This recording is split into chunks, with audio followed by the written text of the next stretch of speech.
এর পাশাপাশি নজর রাখবো আরজি করের দিকে। আরজি করে তরুণী চিকিৎসককে ধর্ষণ ও খুনের ঘটনায় প্রতিবাদ এবং ক্রমশই ঝাঁঝ বাড়ছে সেই আন্দোলনের।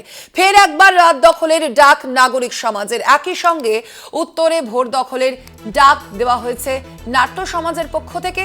আপনাদের জানিয়ে রাখি, এর আগে আমরা দেখেছি 14ই আগস্টের যে রাত দখলের কর্মসূচি এবং তার পরবর্তীতে 4ঠা সেপ্টেম্বরের যে রাত দখলের কর্মসূচি, এবং সেই কর্মসূচিতে রাজ্যের সাধারণ মানুষ থেকে শুরু করে বিভিন্ন যে পর্যায়ের যে মানুষেরা রয়েছেন, টলিউডের কলাকুশলীরা, তারাও কিন্তু এই প্রতিবাদে সরব হয়েছেন। রাত দখলের যে কর্মসূচি সেখানে তারা পথে হেঁটেছেন এবং আজ আবারও নাগরিক সমাজের পক্ষ থেকে রাত দখলের কর্মসূচি নেওয়া হয়েছে। নাট্য সমাজের পক্ষ থেকেও রাত দখলের কর্মসূচি নেওয়া হয়েছে এবং সেখানেও আজ সর্বস্তরের মানুষের উপস্থিতি থাকবে এমনটাই জানা যাচ্ছে। ফের একবার রাত দখলের কর্মসূচি। এখনো পর্যন্ত আরজি কর কাণ্ডের যে বিচারের দাবিতে এই রাত দখলের কর্মসূচি নাগরিক সমাজের পক্ষ থেকে।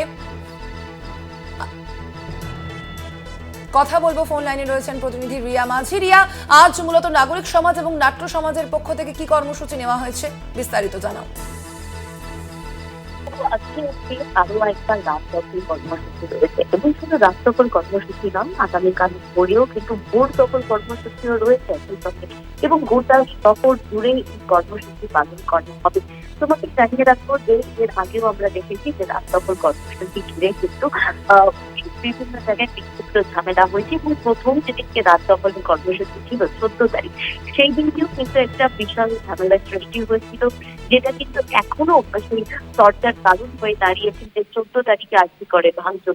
এবং সেই জায়গা থেকে শিক্ষা নিয়ে কলকাতা পুলিশের বিশাল বাহিনী মোতায়েন থাকবে গোটা শহর জুড়ে।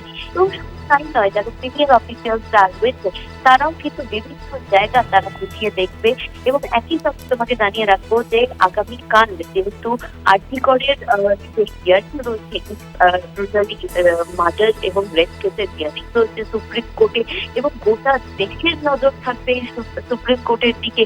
এবং তার আগেই এই কোর্টের হিয়ারিং এর আগেই যেটা দেখা গেল যে আজকে আরো একবার রাত দখল কর্মসূচি এবং ভোট দখল কর্মসূচি, যেটা দুবারে একদম নতুন যে ভোট দখল কর্মসূচির ডাক দিয়েছে, এবং যাতে কারোর কোনো রকম অসুবিধা না হয়। এবং তোমাকে জানিয়ে রাখবো যে যাতে কোনোভাবে কোনো রকম অপ্রীতিকর ঘটনা না হয়, সেই কারণে দলদারি এবং মহিলা ফোর্স থেকে আরম্ভ করে যে র্যাপিড ফোর্স আছে, সেই সমস্ত ফোর্সের কিন্তু বিভিন্ন জায়গায় টহলদারি, লেন বাই লেনে বাইক নিয়ে টহলদারি থেকে আরম্ভ করে কুইক রেসপন্স টিম থাকবে, বিভিন্ন জায়গায় মোতায়েন থাকবে যাতে কোনো রকম অপ্রীতিকর ঘটনা না ঘটে। কারণ আমরা জানি আগামীকাল সুপ্রিম কোর্টে এর হিয়ারিং রয়েছে এবং যেখানে সিবিআই তার স্টেটাস রিপোর্ট জমা দিতে চলেছে।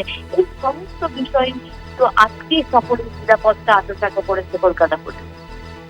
ধন্যবাদ তোমায়। আমরা কথা বলছিলাম, ফোন লাইনে ছিলেন প্রতিনিধি রিয়া মাঝি।